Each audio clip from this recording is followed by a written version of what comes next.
Hello everyone, this is Drew Drives.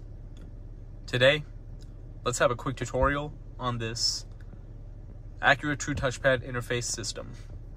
This infotainment system will be found in Acura vehicles from 2019 to 2025, depending on the exact model, of course. And the way it's set up is that you have a big center screen and you control it using this touchpad. This touchpad comprises of a center trackpad, a back button, a home button, and you also have a little title card button right there for the second menu, which you can scroll with this. This system is not a mouse pad in which you have to move it constantly. You have to pretend that this is the screen. It's called one-to-one mapping. Wherever you see something on the screen is where you press on the touchpad or tap. So you see our navigation's in the top left, my finger's in the top left. You can just move back and forth between the applications on the screen like this, or you can go one by one like that. And this is what it'll look like. And if you want to choose something, you press.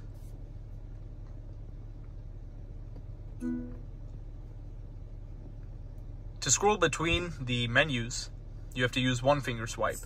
If you use two fingers, it won't work. So you have to do a quick swipe back and forth like that. Once you get used to the system, it is very easy. Many people seem to be overwhelmed or confused by this at the beginning, but even within a day of using this system, you will get used to it if you're pretty tech savvy and like to try new kinds of tech. I have noticed that some people never get used to it and keep trying to touch the screen, but it's just a matter of putting that in your mind that you have to use the touchpad, and then you will get used to it. The 2025 MDX, of course, has the screen up here and not so far ahead because it is a touchscreen. This is the 2024 MDX. The 22 to 24 MDX have the true touchpad interface. So essentially, you have the built-in navigation here. You have phone, Sirius XM, FM radio, smart shortcuts, system updates, Apple CarPlay and Android Auto. It's wireless in this specific vehicle. And all you have to do is just press down. And even in Apple CarPlay and Android Auto, it's the same system. It's the same way it works. It doesn't work any differently, except for the fact that it doesn't move so fluidly. When you see, I'm just moving my finger on the touchpad and it's just like so instant. But when you have Apple CarPlay and Android Auto up, you have to go one by one, like to go between the apps. You have to go like this, which does get a little bit, time consuming.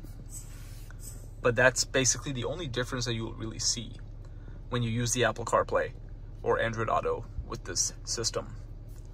And if you go over to the settings, the system settings, you can adjust your date, time, and all your standard items, of course. You go to connections, you can manage your phones that you connect. You go to display, adjust the brightness. Hit vehicle, you can put the driving position setup, lighting setup, accent light theme. This is how you change your ambient lighting. There's many different color options. It is called Acura Iconic Drive. Bourbon Street is one of my favorites, which is why it's on right now. It is named, these colors are basically named after landscapes, monuments, highways, etc. to give you the iconic feeling of driving in that area, as you can see over there with the orange lights. You can adjust the interior light dimming time, and you have a few other options, and that is in your settings menu. You can adjust the door setup. You can also adjust the keyless access setup, in which you can set it up in a way where you can just walk up to the car and open the door like you can with most keyless entry systems, or when you walk away from the car, it'll automatically lock. And then if you want to ever exit a certain application, like that settings menu, hit this home button and it'll take you right back to the main screen. Many infotainment systems are very complicated, but this is easy to use. It looks simple. You just have icons where you want them to be. There's not a bunch of different menus you have to go to. And what's nice about this is that you don't have your heated seats, ventilated seats, and AC controls into the screen like you do find in some newer cars.